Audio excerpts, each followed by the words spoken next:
Okay, so recording is started. So just we're going over offline environments, how to access the ones that we currently have, and then we're going to go over pretty much like the different setups and how we made the environment offline and how to test that. So You got it. And if you don't mind, I don't see your screen anymore. I'm not sure if you're sharing. yeah, I had stopped sharing just Okay. to be able to record, to find the menu option. Okay. Okay, so we're in the Google Cloud Console, and we are connected to the Group Secure, I think it's called an organization or group. Project.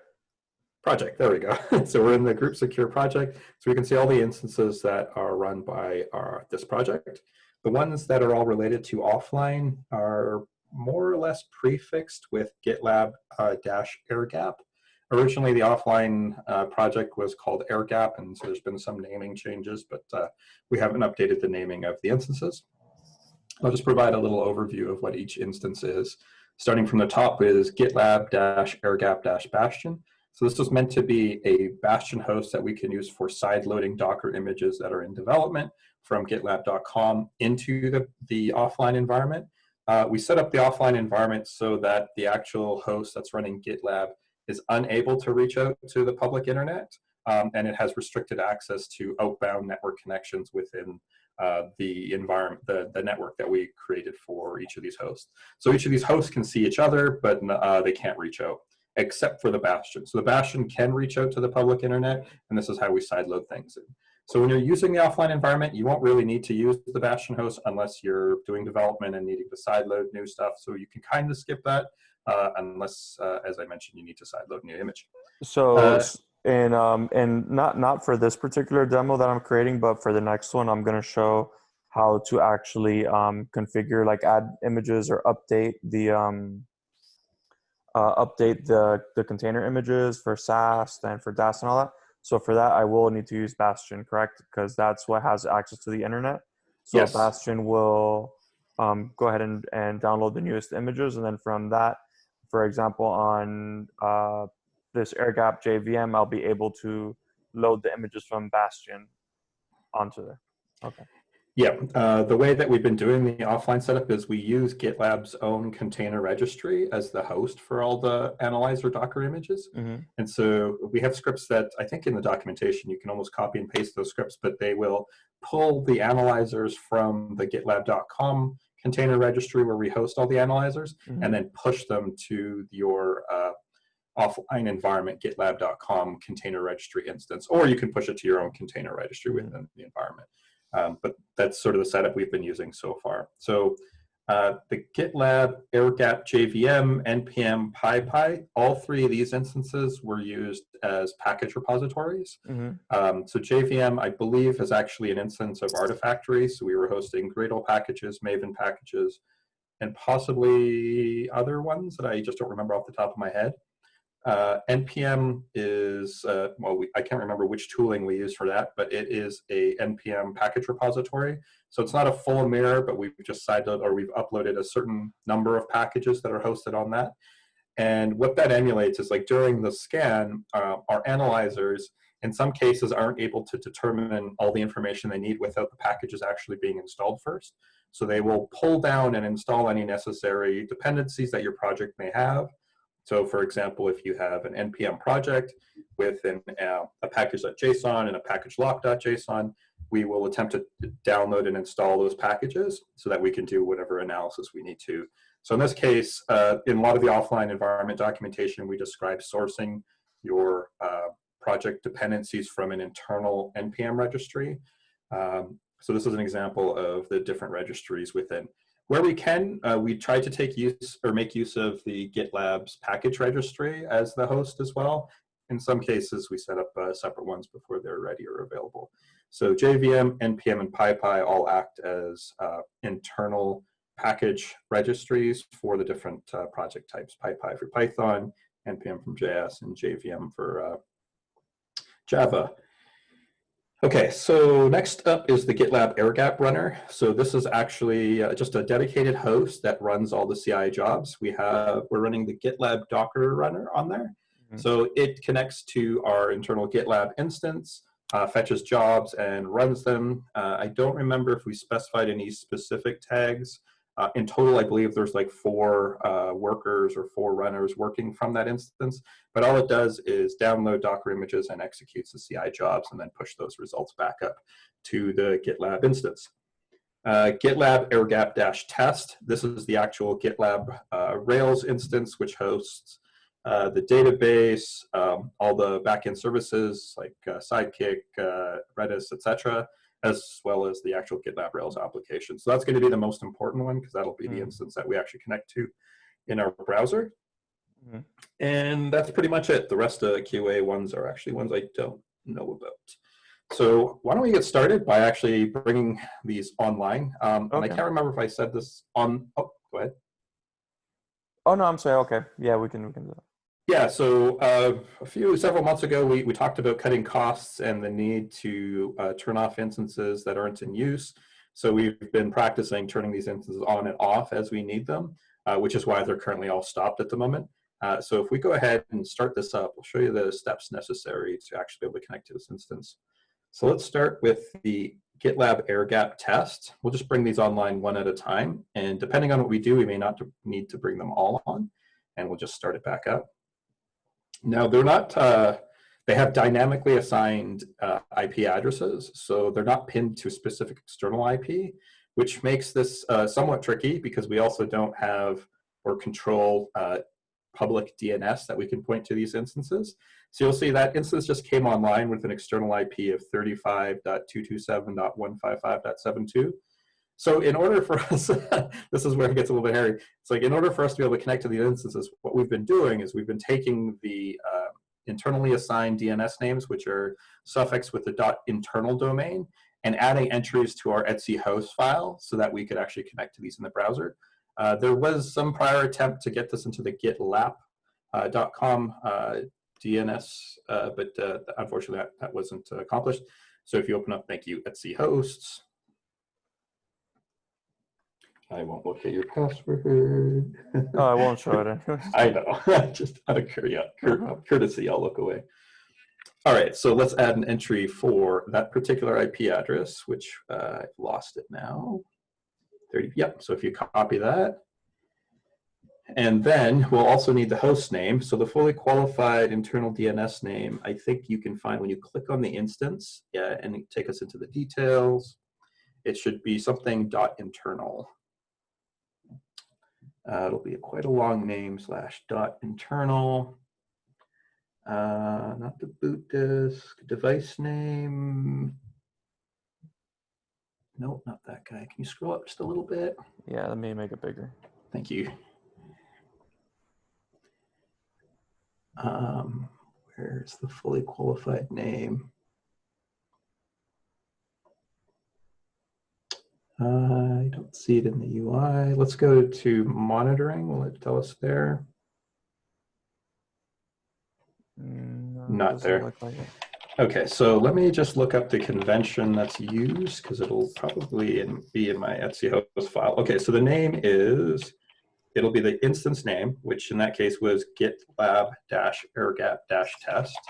I'll paste this in chat for you so that you don't have to. Just wondering where it would be.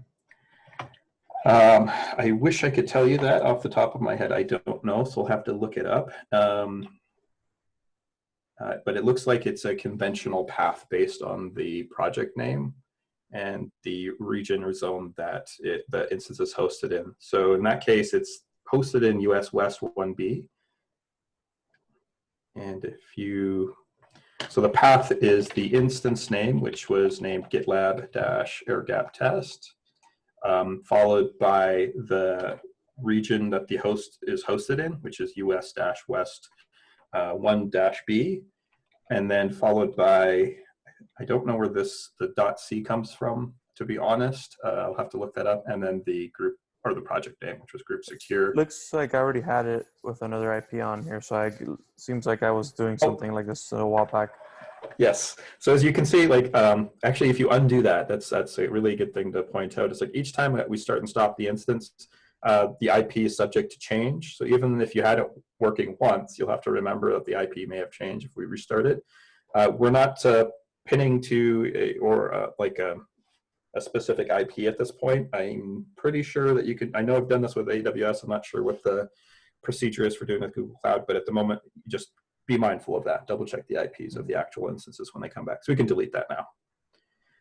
All right, so if you save that, at the moment, what we should have is a GitLab instance running.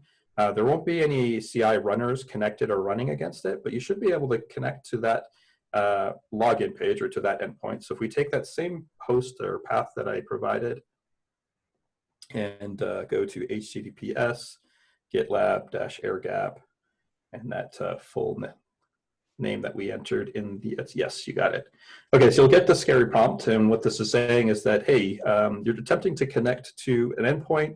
The X509 certificate that's being served doesn't actually match the name of the domain that we're serving or connecting to. And if we look at the certificate details, we can see that, and that's because we're using a self-signed certificate in this case.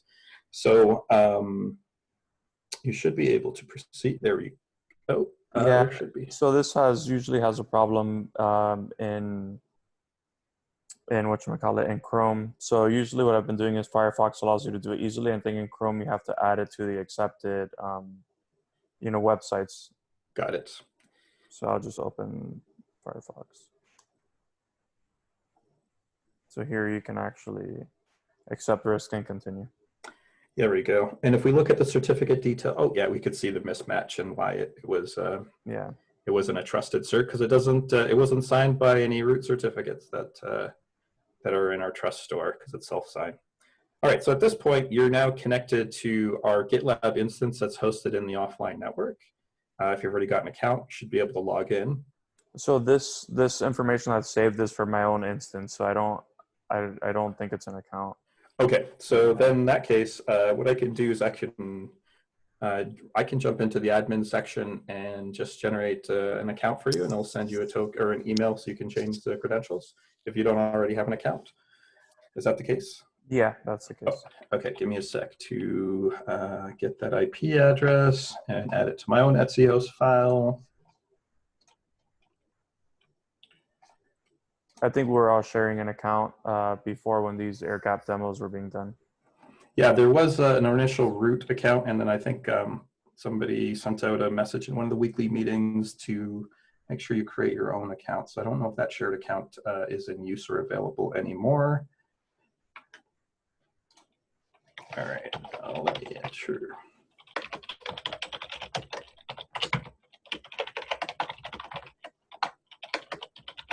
Double check that IP is 35.227.155.72, right?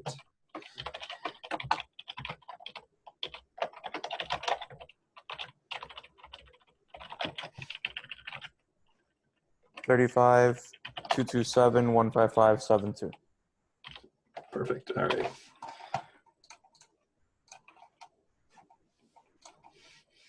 So I am an admin on this instance, so I should be able to send you an invitation. As soon as I log in. And if you don't mind, if you don't already have an email that you prefer to use, think about one. Yeah, just use fds@gitlab.com. Got it. All right, logged in, going to the admin section, admin/users, I believe it is.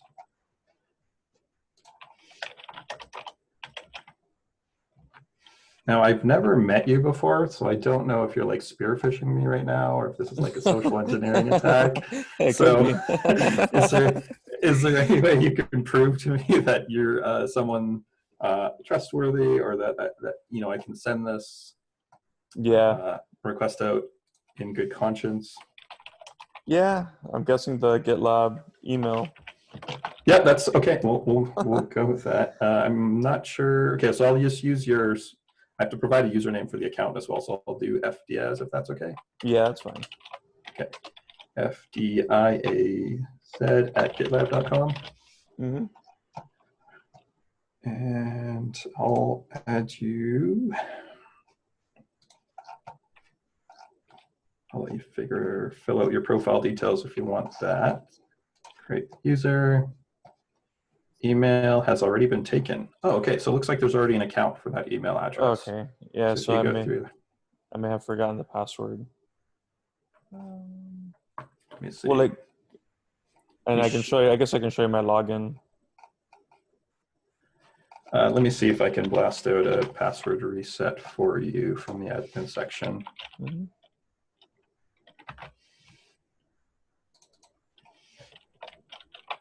To find your account first.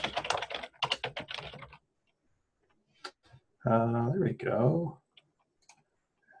Username was Fern.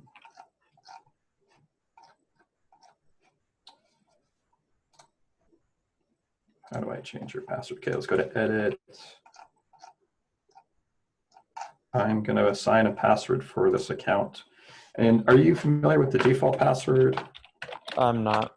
Okay, for the development account. And what I'll do is I'll just generate a UUID as the password for now and fire that to you by wish I could say Signal. Can't say Signal though, because I don't have you on Signal. So we'll do Slack for now. That's okay? Yeah, that's fine. I mean, this is all recorded. So, I mean, everyone will see the password, but I'm just going to change it, and then that's probably not visible. Okay. Man, I'm freaked out about doing this. Like, how do I know you're you? I don't even know if I'm me. Okay, before I quickly do that, let me just see if there's an option where I can have it blast an email to you. Sorry for the Fern. I swear there is a way where I can have it send you the password reset.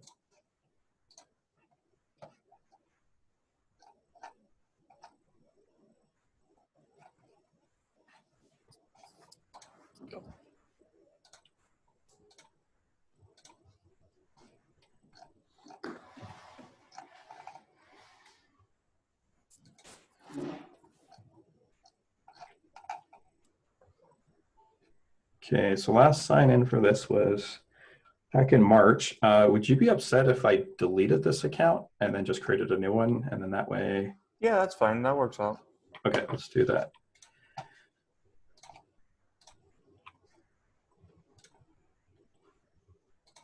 Or I can just use a plus address. Why didn't I think of that? Let's do that. Okay, so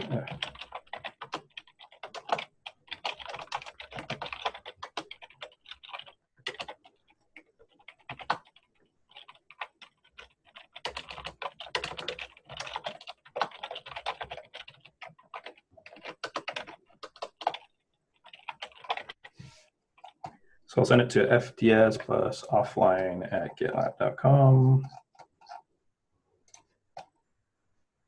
And the account was created. So I'll get an email notification? You should get an email notification that says, click here to activate your account, or something to that effect. But I'm sure there was a way that you could also trigger that email to be sent, and I can't find it now.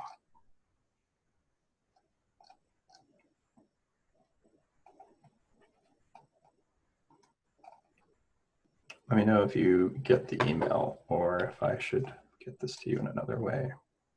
Yeah, I'm waiting for it, but I don't see it. If anything, Slack works. Okay.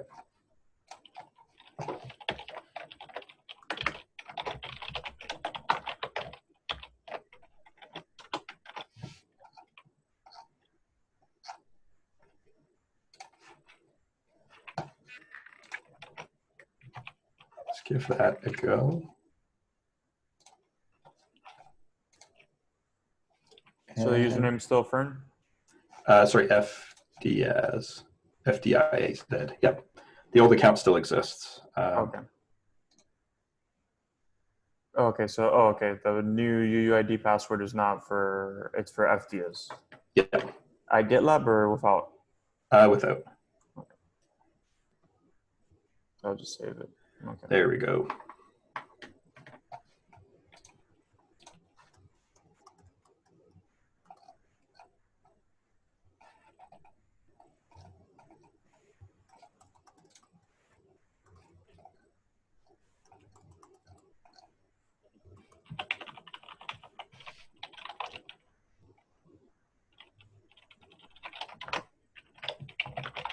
All right, so, oh, are you able to log in? There you go. Okay, great. So you're in. If you go to admin/runners. Okay, if I go to I go in the URL and address bar. So you can, I'm just sort of going to give you like an overview of the administration. So admin/runners will show us all the existing runners. And I just realized you're probably not an admin. And let's fix that.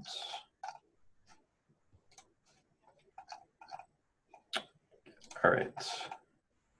And if you refresh that page now.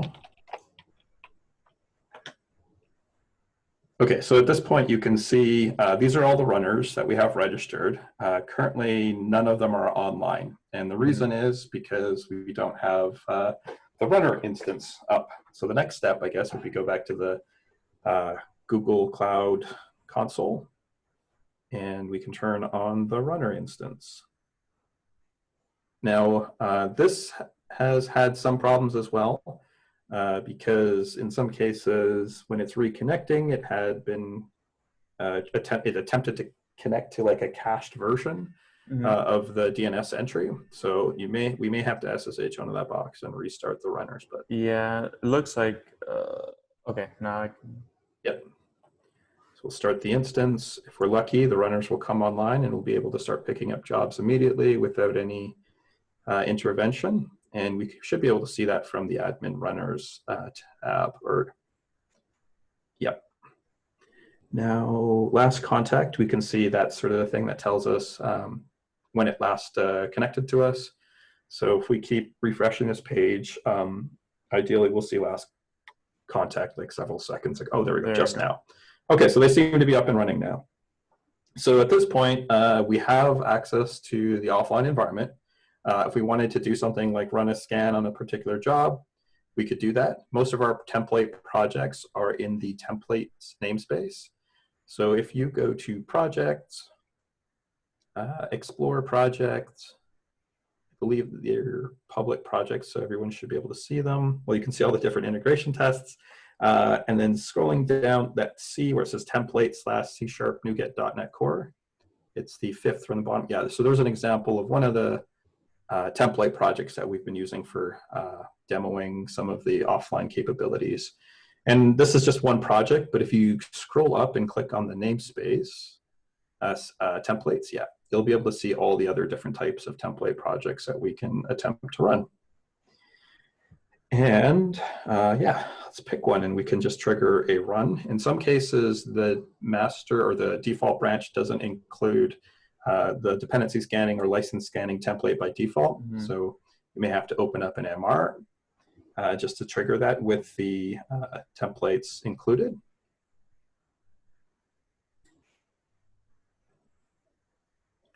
And then if we go to pipelines, we can actually see the last time a pipeline for this project was run. And if we just trigger one now, I'm hoping it'll fail, but at least we'll see that the GitLab runner is able to pull the project and run it. Oh, sorry. So this is an example of one of the projects that doesn't actually have anything in the master branch. So we can start a new web or a new merge request or pick a different project. Yeah, let's see which one we have that's already running. Maybe the Go modules one? Yeah, that typically works pretty good. So pipelines, and then we can run a pipeline against master. Okay, so it doesn't have a CI configuration. It looks like there is a merge request in that repo where someone was testing. So if you click on the left-hand side, it says merge request. Let's just take a peek at what's in there. Okay, so this is an example of someone adding the GitLab CI YAML and trying to test out a specific feature. If you click on the Changes tab, we can see, okay, so GitLab CI YAML was added. Auto DevOps isn't on by default. In this case, dependency scanning was explicitly added. And it was told to fetch the Gymnasium DB from that particular project. So that's where the Gymnasium DB is being hosted. And you can see it's being hosted at GitLab-airgap-test-US-1. So this is the actual instance itself that it's hosting from. So I don't know, we could try re-triggering this particular pipeline. So click on the Pipelines tab. Oh yeah, or go this way. And let's just rerun it. And I just want to make sure that the CI jobs are getting picked up. So if we click on the Pipelines tab, we can see the most recent pipeline. So we'll be back in that, yep. And 11 seconds ago, okay, so we have a warning. And if you drill down, let's just click on the actual pipeline or on the job itself. Let's see what happened. Okay, so this is what I'm talking about. Authenticating with credentials from job payload, GitLab registry, pulling Docker image.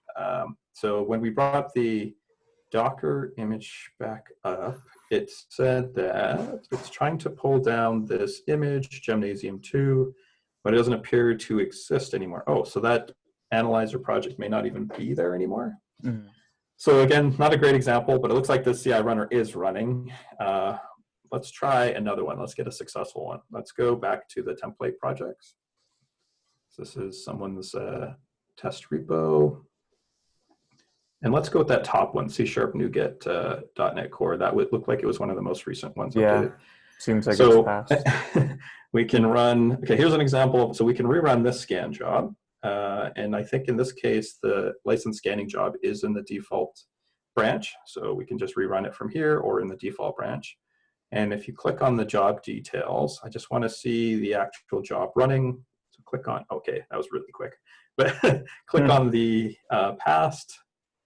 Yep. And let's see what it did. Oh, no, this is a week ago. So this is not the newest one running. Okay, so let's go just trigger a new pipeline. Oh, there we go. All right, so this is, okay, so all the pieces are connected. It looks like the GitLab runner was able to connect to this instance. It was able to pull down an image, which was likely already in the cache because we didn't make any changes. And now it's actually doing a fresh scan in the offline environment.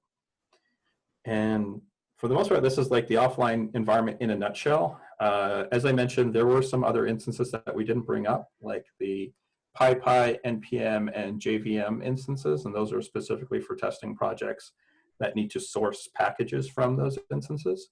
So unless you need them, you can leave them off. Otherwise, you should be able to test a lot of the functionality just using the GitLab offline instance and its own GitLab container registry, plus its own GitLab package registries for NPM, PyPy, NuGet, and Conan, I think are the four that. So those would only be needed for dependency scanning since they'll hold all the project dependencies. So it'll scan the PyPy registry, for example. They'll be needed for both dependency scanning and license scanning. And dependency scanning may not need them as much because in dependency scanning, if the project contains a lock file, the lock file usually includes enough information to be able to determine the dependencies. But for the licenses, we do need the actual software downloaded so we can read the license files. Oh, okay. Oh, yeah. I guess it just depends on the project, right? Like if my Python project depends on 3 sources, then I can only access them through our internal PyPy because we don't have access to the external world. So. Yeah, you got it. Yeah. And that's it. Yeah, we can double check the ingress and egress rules on each of those instances. But as long as you remember what you just said, where this instance can't reach out to the internet, that's the biggest constraint and also the biggest requirement that we're trying to adhere to. And then one thing I'll probably show is like invalid licenses and a merge request. So that way I can actually demo something related to this. So, because right now without a merge request, we can't see exactly what's happening, right? Yeah, so we can try to pick on this one again. If we want, we can go just use the web editor, make a change, try to add a new dependency to that. I think it was in the CS proj files. there's actually a .NET CLI for adding. But if you click on that, click on the web API. Sorry. And yeah, in this configuration, you can see it's also adding the additional CA cert bundle, which is necessary for the offline environment. So if you're sourcing your packages from an instance hosted within the network, and it's using a self-signed certificate or a certificate that's signed by an internal authority, we do need the bundle for the authority so we can verify the TLS certificate, excuse me. So yeah, so there's an example there. But let's see if we can get your let's actually make that work. If you click on source, I want to add a dependency, create a merge request, and actually see the dependency show up. So what do you want me to click on? Click on SRC. On the left-hand side, there's a tree of files. Oh, I see it.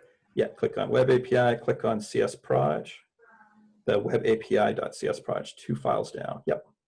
So in here, you can see there's one package reference, include Jive. Jive's the name of the package. Also happens to be the name of my lovely dog, just for you listeners out there. So we can add a new package reference. Let's use a package reference of your favorite NuGet package. And let me just find a popular, actually, let's use MVC Mailer. Shout out to the author of MVC Mailer. And you'll have to include that in the same item group, I think. In the same item group? I believe so, yeah, if I remember correctly. Typically, you do this through like the .NET CLI, and then it will do the addition and modification of this file. And I believe case is important here. So let me get that info for you. NuGet.org, MVC mailer. Oops, package MVC mailer. And it is uppercase M twice. Yeah, 2 uppercase M's. And the latest version is 4.5.0. All right, so the other thing to take into account here is if we just crack open that NuGet.config on the left-hand side in that tree, you'll see that we added a key to source. So line 5 is where we said clear all the package sources. So clear all the default package sources, which is typically NuGet.org. We say clear and just use GitLab as our own package source. So in that case, it's going to try to download that package from GitLab's own package registry using the credentials that are provided in here, which is stored in the protected variables. So it'll attempt to download and install MVC Mailer, but it should fail, because in this case, MVC Mailer won't be hosted here. So let's commit this to a branch and open up a new merge request. And new branch, new merge request. Let's trigger the pipeline.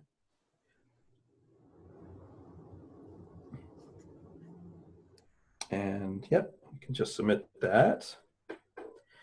And pipeline should be going. So if we actually want to follow the output, we can click on the running icon. And here we can see it running again. This time, if we edited that file properly, and that means like I told you to insert the node in the right place, then it will attempt to install and download that package, which won't exist because we don't have it in our package registry. On the left-hand side, there was a packages tab. If you click on that while this is running, and then click on list, we'll be able to see the packages that we do have. And today we only have one package. And so we'll be able to determine the software license for Jive, but we won't be able to determine the software license for MVC Mailer because we haven't published it to what's effectively acting as our internal package registry.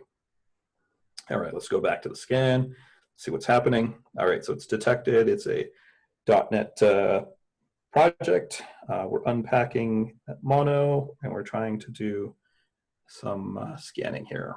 So one thing I'm confused about is how is this testing license scanning? Is there like a license that it'll detect within that mailer package? For this particular case, no. It will detect that the MVC mailer is a dependency, but we won't know the license of it unless we can actually publish it to an endpoint that it can reach. It will, however, detect the license of Jive because Jive is a dependency that's available at that endpoint. So this is to just highlight that although we've added a new dependency, we may not be able to detect it unless it's reachable from the source that we've asked to fetch the dependencies from. So you can see we tried to, if you scroll up a little bit, it should say something to the effect about MVC mailer, that it couldn't actually down. Okay, so installing Jive, that worked fine. I've got log levels at the debug, so you can see way more info. But then it couldn't find MVC mailer.index. It wasn't found because it wasn't available at that package registry. So this is typically where most of the issues are going to be found, is either in the offline environment, we're trying to reach out to NuGet.org and fetch a dependency, but we can't because we don't have outbound access, or we've configured it in such a way that we're trying to fetch the dependencies from our internal package registry, but that package isn't available. But if we go to the merge request, if everything went well, we should still be able to detect some of the licenses. So we'll load the report. And in this case, we didn't introduce any new licenses, but in the full report, we can see we still have Jive, which is MIT, but we don't have MVC mailer in this particular scan. And that's because we weren't able to pull down that package. And to do that, we would have to go into that into the instance, the actual npm instance, and then we would have to add that new package. And to do that, we would have to do that. Those have access to the internet, or do they not? This does not. Those package registry servers, they do not. I would have to do it. Yeah, we would have to do it manually through which either we can show that in this video, or we can show it in a later video when we can chat, like how to actually load packages. I think would be beneficial in another video. This is just kind of accessing it and demoing it. Yep, totally. And in some cases like that, the way that we set this up might be slightly overkill in the sense that we're manually copying over packages from the internet. I imagine in some other setups that aren't as aggressive, they may just use a package proxy, where they will allow outbound connections to the network to go download the actual packages, do some sort of auditing of it, whether automated or not, to verify that those packages are safe, and then serve them from their internal package registry. So, but I hope that, by going through this, we were able to exercise some of the pain points as well as some of the things to consider when scanning projects in an offline environment. To recap, the got-tos are, you will have to restart the instances because we're turning them on and off on an as-needed basis. The IP addresses are subject to change, so you'll have to double-check your etc host file. In some cases, the runner has some data cached, so you may see some odd behavior. And we didn't see that in this case, but you may have to go in and actually just restart the runners from SSHing into that instance. And for development or for additional demos, there's a side loading process for the Bastion. And I can explain that now or in a separate call. Either works. Yeah, I think we might have some time. We got like 20 minutes. Okay. So let's fire up the Bastion instance, and I'll kind of share some. And then one way of showing that that the GitLab air gap test, how can we show that does not have any connection to the internet? Will we SSH in and then? Yep, that's one way, is you can SSH in and nmap the internet. Another way is we can actually look at the firewall rules. So if you click on that instance, there's, on the left, just click on the name. There should be some information on the ingress and egress rules for that instance. And I believe, there we go, network interfaces. Scroll down a little bit more. View details? Let's try that, view details. So the way that the routes work, I can't remember off the top of my head, but you have to apply different tags, and based on the tags, they have a different meaning. So in this case, you can see, perfect. You can see all the different routes that are applied. So the first route, default allow internal. So it says egress, apply to all. For all protocols, all IP ranges, allow. Then disable egress number 2 is egress to any of the air gap instances. Hang on, what does that say, allow? This one says allow, this one says deny. Why do we allow now? It should be deny everything by default. And we allow ingress. Ingress is fine. Yeah, ingress is good because that's how we were able to connect to it from the browser. But egress, I'm a little bit surprised to see allow there. And default allow internal. Let's take a look at each of them and see. Yeah. Okay, so the IP ranges is everything within the 10.0.0. Or sorry, 10 is saved for the network, and then 0.0.0. So basically everything in the 10 network IP range. Which would be everything within, and these are not Kubernetes clusters, right? No, these are just instances. VMs, yes, thank you. So everything in the network. Yeah, so it allows connection to, so I think that's right, because it allows connection to all the other VMs within the network that we're using, like the NPM, JVM, Bastion, Runner. So I think that's right. Okay, perfect. And then this one denies everything external. So the IP range is 0.0. So everything outside of that. Yeah. Which would be the rest of the internet. So it should be deny. Egress, deny. Okay, so everything is denied except for anything within the internal network. Okay, that makes sense. Okay. All right, so then that's one way we can show we can prove that we're not able to access anything. We can also SSH in and then can request to whatever site and just show, hey, we can't access the site. Yep. One thing that surprised me was that DNS was resolving, so I could resolve things like GitLab.com.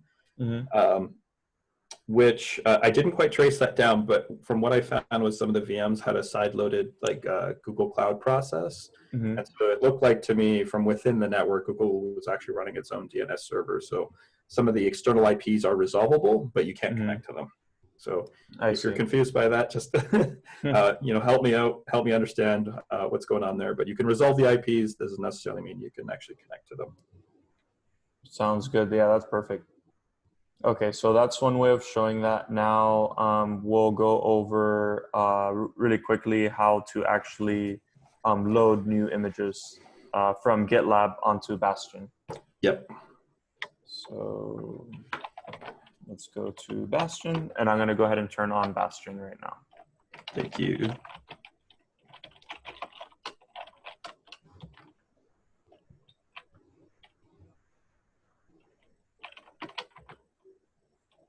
And just to continue to make it clear, the GitLab air gap test is always pulling from Bastion because within the GitLab CI.yaml, we are pointing to Bastion to grab the image. So it's always pointing towards Bastion's host name, correct?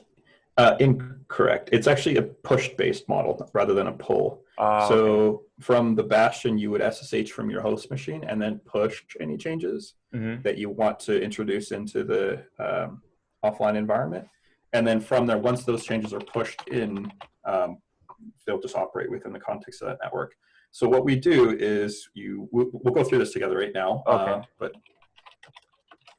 And I hope that makes it a little bit more clear. And I'm going to share an example of a script that I've been using for license scanning.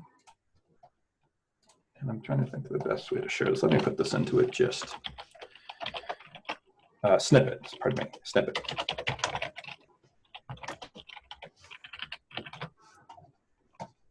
New snippet.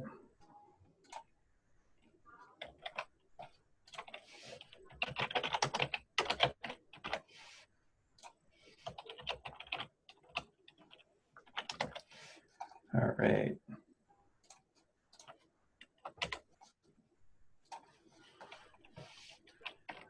I'll just share this with you over Slack, and then you can pick it up if that's okay with you. Yeah. Okay, so while that's going, all right. So looks like that instance is up and running. So what we do is we'll SSH into that instance, and this is a script that I've been using for the most part for synchronizing changes from GitLab.com and pushing those changes into the internal GitLab offline instance. So do you know the username? Would it be my same? It's typically, so this is generated by, we don't actually manage SSH directly. It's managed by Google Cloud. So I there's see. like the gcloud CLI, and you can use gcloud to connect, or like what happens is when you install gcloud, it'll set up a RSA key pair and register that as your SSH key pair for your account, and then it drops it into something like $home/.ssh, or yeah, just do this view gcloud command. I have aliases in my bash RC now, just so that I don't have to remember to type all that. Yeah, I mean, I'm familiar with the Kubernetes stuff, but I have not, I haven't worked with VMs on gcloud, so. And I am not, I haven't used any of the Kubernetes stuff, so I don't even know where to start there. kubectl, I'm guessing. I'm not Yeah. sure. Yeah, Or use kubectl. gcloud to configure the account stuff, and then once you use gcloud, then you have full access to the cluster, so you can do kubectl. Okay. While that's going, okay, so this will be your key pair. Again, not looking. Somehow when I publish this is going to show it, but I won't show the exact key pair because I'm not going to cat that. So. Oh yeah, that's not a big deal. The signature is fine. The SHA-256 is fine. We're not going to cat your private key there. And we can rotate after the call as well. Okay, so you're on in the instance. Before we do anything, if you don't mind, let's just go back to that script, and I'll just sort of walk you through the script and what's happening there. So let me hear in the gist. Yeah. So this is a script that I just run whenever I have, we've published a new version of the license management image. And the license management image is the image that's used for license scanning. So if there's a new image available, let's say on gitlab.com, I need to be able to transport that image from gitlab.com into the offline environment. And the way you do that is, line 10 is we're pulling the actual new tag, or the new Docker image in line 10. So we pull it into the Bastion's local registry. We retag it so that the new destination is going to be like line 8, the GitLab instance in the offline environment, and we're going to push it to that new container registry. So you can think of this as like we're pulling from gitlab.com and we're pushing to gitlab-airgap. And at the end of that line, line 8, I think it's important that I call this out, where it says :456. So that's the container registry service listening on port 456 in the offline environment. And the actual container image is going to be hosted in a container registry for that analyzer/license management project. Now, you can actually host that image wherever you want. We're just using that particular project as the place to host the image. So in order for the scans to work, we need the container registry to host the images somewhere, and to get those images into that container registry, we're using the Bastion host to sideload, to pull from gitlab.com and push to that registry. Now, I'm trying to read your face, Fernando, and I can't quite read you, so I'm not sure if I'm making sense or if. Oh no, it makes perfect sense. It makes okay. Yeah. Because even it doesn't make perfect sense to me as I say it out loud, but you get it, right? Like yeah, I get it. Okay, and so that is a side load, and so for the most part, you have to do this for each of the analyzers. In the documentation, there's a few other scripts that will do this for all the analyzers. This is just a trimmed down version for one specific analyzer, and hopefully it makes it a little bit more clear of what's happening there. Yeah, and then this, so this VM allows egress, so then we'll be able to pull the image from that VM. Correct. We'll be able to pull from gitlab.com, and then we'll be able to push to any container registry within the offline network. So this container registry is located in... Yeah, if you go back, it's actually not a separate instance. It's the GitLab Rails app itself, because we offer container registries. So it's in here. It's in there. The container registry is there. This communicates to this via egress, right? And then what ends up happening is from here we grab from the internet and then we push it into the GitLab container registry located in this. Okay, that makes perfect sense. That's and why then when the runner runs, the run just pulls it from that internal registry. Mm-hmm. Yeah. Okay, it makes perfect sense to me. Okay. Yes, if we could make this clearer for everyone, I think everyone will be happier, because I'm not sure I've done the best job of making it clear so far, but I appreciate that you're going to be helping with this. So thank you. Yeah, of course. Yeah, this has been really great help. So now what I would do, okay, like another question would be, now where do I find the newest images? Like where do I find the newest tag, for example? Yes, and it depends on the analyzers. Mm-hmm. I don't remember off the top of my head, but there are, like, if we go to the actual documentation where it says how to sideload, um, and it's a general offline doc page, not specific to Offline environments. Yeah, let's go there. And there's different instructions per scan here. Yeah, but there should be another page. I'm sorry, I don't remember where it is. A page that describes like how to actually get the latest tags. But the short answer is it depends on the analyzer. Each analyzer has a different major version that it's currently pinned on. And all the analyzers have been scoped to a single namespace. So they're all under the security products / analyzer namespace. So this is actually, I will update that in the documentation. So it is still at the old location here, but it's all the analyzers have been moved to registry.gitlab.com/gitlab.org, security products /analyzers. And then from there, each of the analyzer projects has it's hosting its own version of the container. Now, one improvement we could make is we could actually host all the images in one container registry rather than one container registry per project or per analyzer. That's, I guess, subject for debate, but that's my personal preference, I think. But today it's like you have to run this for each of the analyzers because they're hosted in a different container registry. And so when I find the documentation for that script, I will share that. Let me find it.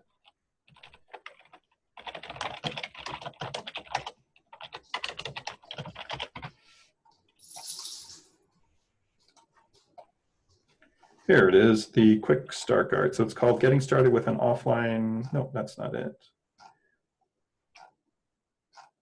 Or is it?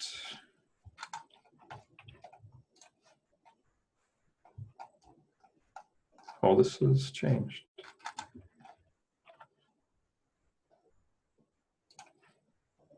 Pardon me, I will find out where the latest version is. Here it is, topics offline. So offline GitLab, let me find this to you. Okay, so loading Docker images onto your offline host. I should have linked directly to that. And then if you scroll down, there's some instructions on how to port them over. So it looks like we've actually improved this since I last looked at it. So here's an example of pulling the different analyzers, Bandit, ESLint, GoSec, and those are all hard-coded to major version 2. You can see where it says Docker pull. Okay, so I would have to go to this registry to figure out what images there are, right? Yeah, unfortunately, that's not the registry. That's like the namespace for each of the projects, and each project has its own container registry. So that would be a starting point. And then from each project, there's a separate major version, I think. I see. So if I went here, then yeah, it's not going to load anything. It won't be get rid of the registry.gitlab or registry dot part, and then the rest can stay the same. Yeah, there we go. So these will be all the different analyzers. So you can see license finders in there, Gymnasium, and inside of each of those projects, there's a container registry. On the left-hand side, there will be packages and registries, container registry, and this is where the latest version of that analyzer. Oh yeah, 91 tags. Yeah. And then it should be true for the other ones. In this case, the major version's 3. I do know that. I'm not sure about the other analyzers. Yeah, so then we can see. So it's not really sorted by anything. It looks like, yeah, it's hard to tell what the sort order is by default here. Yeah, it doesn't look like I can sort it, but it seems to be like alphabetical. Yeah, it's not numerical, or I think, yeah, it's not in numerical sort, it's text or alphabetical sort. And yeah, see, so it's not by like when it was last published, it's by like 3, it keeps going to like the newest one. So then the last one will be at the end, the 3.8.1. This right. probably the newest one, right? Let me double check. That doesn't sound like the newest one. I think the newest one is in the teens.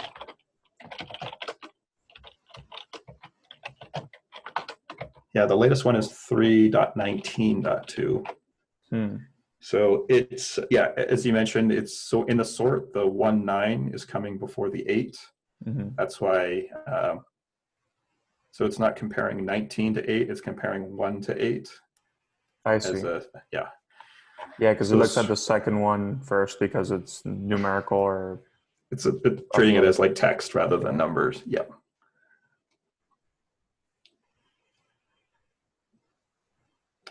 Yeah, so if you go all the way, probably, I'm going to guess 7, which take us to the 3.1s. And then in there, we should start to see the teens. So that's a little bit confusing. But there should be a major version 3, which should be the latest version always of the 3 series, which is why you can see on line 6, we're just saying tag 3, because that's pulling the latest major.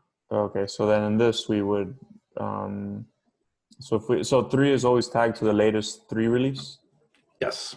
Okay, so if I did Vim, I just generated this script right here, right? Yep. And I ran this, then you should be good to go. Update it. And then what changes will I have to make on here to pick it up? So on here, right, to pick up those changes, I would have to go to GitLab CI YAML. And then right here is what I would have to change. Yeah.